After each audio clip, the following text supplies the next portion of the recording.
اعوذ باللہ من الشیطان الرجیم بسم اللہ الرحمن الرحیم رب اشرح لی صدری ویسر لی امری واحلل عقدۃ من لسانی یفقہوا قولی۔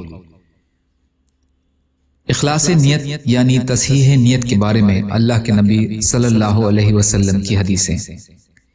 حضرت ابو ہریرہ رضی اللہ تعالی عنہ روایت کرتے ہیں کہ نبی کریم صلی اللہ علیہ وسلم نے ارشاد فرمایا، قیامت کے دن لوگوں کو ان کی نیتوں کے مطابق اٹھایا جائے گا، یعنی ہر ایک کے ساتھ اس کی نیت کے مطابق معاملہ ہوگا۔ ابن ماجہ۔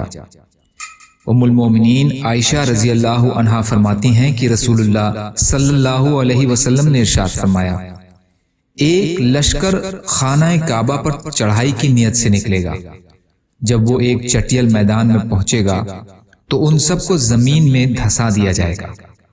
عائشہ رضی اللہ عنہا فرماتی ہیں، میں نے عرض کیا، یا رسول اللہ، سب کو کیسے دھسا دیا جائے گا جبکہ وہیں بازار والے بھی ہوں گے اور وہ لوگ بھی ہوں گے جو اس لشکر میں شامل نہیں ہوں گے؟ آپ صلی اللہ علیہ وسلم نے ارشاد فرمایا، سب کو دھسا دیا جائے گا، پھر اپنی اپنی نیتوں کے مطابق ان کا حشر ہوگا، یعنی قیامت والے دن ان کی نیتوں کے مطابق ان سے معاملہ کیا جائے گا۔ بخاری۔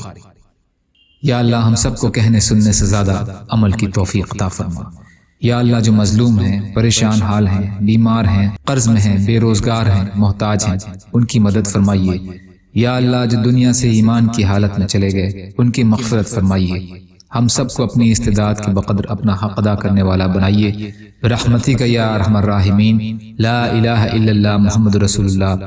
السلام علیکم۔